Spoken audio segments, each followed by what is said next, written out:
Okay, welcome to Bible Edition. Today we're having a versus battle between two of the most prolific and popular characters in history, Jesus versus Moses. Before we begin, let's go over a few things to consider for this battle. Firstly, we need to think about authorship. Moses as a character shows up in these books. All books within the Bible that were written by him. So this is basically his autobiography. The problem with that is we don't know how much of these actions he's embellishing. He said he parted the sea, but what if it was just a lake or a small river? What if he's exaggerating, if not outright lying about his accomplishments? So everything we read in these books we have to take with a grain of salt. In the case of Jesus, it's actually more interesting because he didn't write any of the books in which he shows up. Now we can look at that in two different ways. Either his power and impact was so great that they became stories that were passed down through generations until someone wrote about it. Or it was a traditional folk tale based on reality but somewhat exaggerated to make it seem more grandiose than it actually was. Secondly, we will not be considering Jesus as part of the Holy Trinity. He will maintain his Son of God title, but making him a part of God makes this fight kind of unfair. We are looking at their displayed feats in the biblical text. We will be grading both combatants on three categories and then determine at the end who exhibits more power and who would realistically win in a fight. The three categories we will be looking at are 1. Scale and magnitude, 2. Endurance and durability, and 3. Ways to kill. 1. Scale and magnitude. Moses has a flurry of examples where he does very potent and powerful techniques, starting relatively small but scaling up massively. He turns the Nile to blood, a continental scale biohazard affecting an entire ecosystem.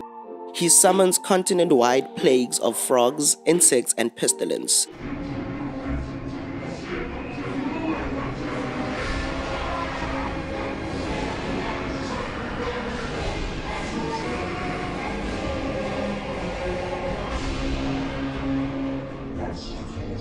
He calls down hail and fire from the sky. These are AoE environmental manipulations that would be a nightmare in a versus battle. But his pinnacle feat, the one we can't ignore in Exodus 14, the parting of the Red Sea. Let's talk scale. The text says it split a path wide enough for an estimated 2 million Israelites to cross, with the walls of water on both sides. Conservative estimates put that path at maybe 5 kilometers wide and 16 kilometers long. To physically displace that volume of water, creating a canyon in the ocean, requires energy, frankly, on a ridiculous scale. To just push back 2 cubic kilometers of water takes energy comparable to multiple nuclear bombs.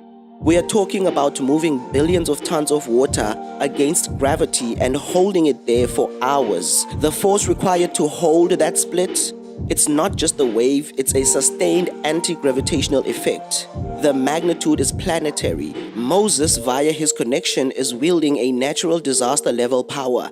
S-tier environmental control, no question. Now Jesus, his ministry isn't about large-scale environmental shows. He calms down a storm, which is impressive force negation, but not the same raw output as Moses. Where is your faith? He feeds 5,000 people with a scaftine, which is matter manipulation, but not directly combative. However, we get to John 11 and we find his highest magnitude feat, raising Lazarus from the dead. Think about what that means biologically and metaphysically. You have a corpse 4 days dead in a state of advanced decomposition. Jesus doesn't just jumpstart a heart. He has to reassemble cellular structure, restore neural pathways, reignite consciousness, reversing entropy itself on a human scale. In versus terms, this is high-level reality warping, biology manipulation on a quantum level. The scale is focused, but the magnitude of the action violates the fundamental laws of the universe. It's not as visually explosive as splitting an ocean, but in terms of pure power requirement, it might be more complex. We are giving Moses points for raw destructive scale, but Jesus gets huge points for conceptual reality breaking magnitude. Endurance and durability. This is where the fight dynamic shifts completely. Moses is, narratively, a mortal man. He gets tired.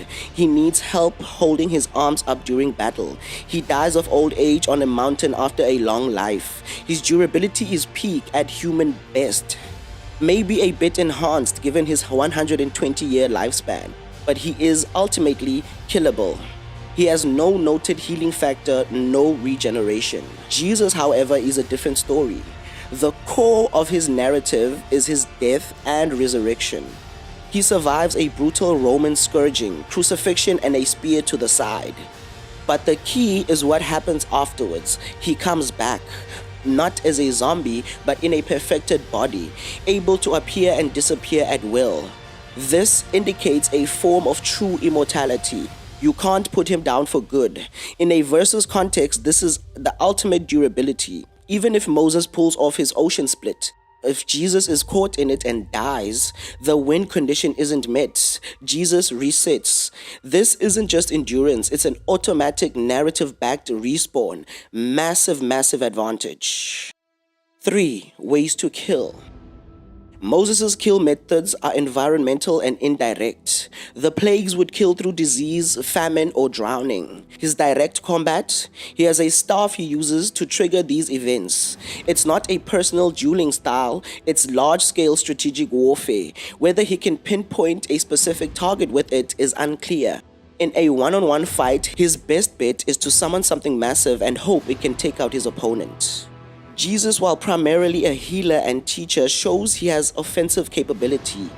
He curses a fig tree in Matthew 21, and it withers and dies instantly from the roots up. May no fruit ever come from you again! This is direct life force negation. If he can do that to a tree, what's to stop that from working on a person? It's a rapid death hex with a word.